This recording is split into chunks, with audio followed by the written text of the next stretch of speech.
Okay, next we're going to be working on block 4, and it is called Carrot Cake. And for step 1, we are going to be adding number 2 triangles together. And so you're going to have the pieces like this. You're going to sew your seam on the long edge.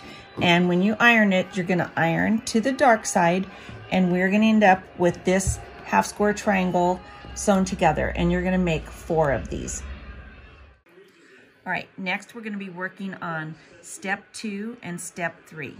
And so what we're going to do is add this 17 triangle to a 16 triangle. And again, I suggest that you line up these little points first because you've cut off them from the templates.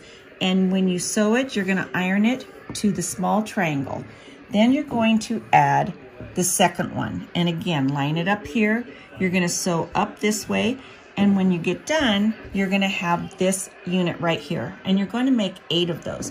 So I want to show you that by ironing them to the small triangle, you have this point right here that you can see, so that when you sew pieces together, you know exactly where to sew so you do not cut off your points.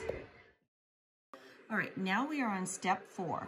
And so what we're going to do is we're going to sew 2 of the units that we just made together, and we're going to make 4 of those. So I have my 2 units here, and I want to show you a little trick that I do. So you're going to turn one upside down, and you're going to put a pin in right at the tip where your seams meet. And that's why I like that. Then I'm going to take this piece, and I'm going to put my pin in right where those meet, like that. And I'm going to put that pin straight through. So you see I haven't attached it, I've just put it through both pieces. Then you're going to take 2 more pins, and you're going to pin as close as you can to that pin, leaving it going straight through. And you're going to pin a second one right here like that. So you see how I have those 2 pins on either side, and then you're going to take this pin out.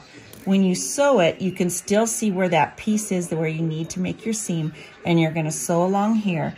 And when you open it up and have them together, you see how pretty those points look together. So you're going to make 4 of these units. Now we're at step 5.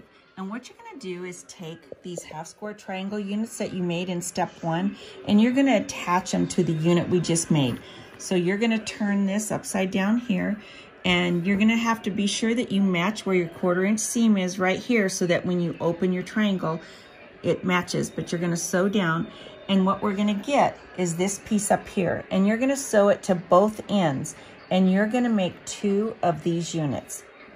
Okay, we're getting close to the end. We're going to do step 6 and 7 together. So what this is a traditional square and a square. So you're going to have your middle square that you've cut. It's number 1, and you're going to add 2 of your triangles to opposite sides. You're going to iron it towards the outside. Then you're going to add 2 more triangles to the opposite sides like this. So that's what a traditional square and a square is. And you're going to do this 2 times, because once you finish this unit, you're going to do it again with the larger triangles. So you're going to sew 2 sides first, iron them open, and then you're going to sew the second sides. So it's actually a square and a square and a square. Okay, we're at step 8 now. So what we're going to do is take that square and a square unit that we just made, and we're going to attach 2 of the, it almost looks like a little timekeeper, doesn't it? So we're going to attach those to the sides. And then what we're going to do is iron that seam open.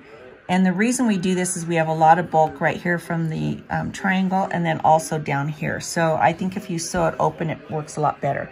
You sew those on opposite sides.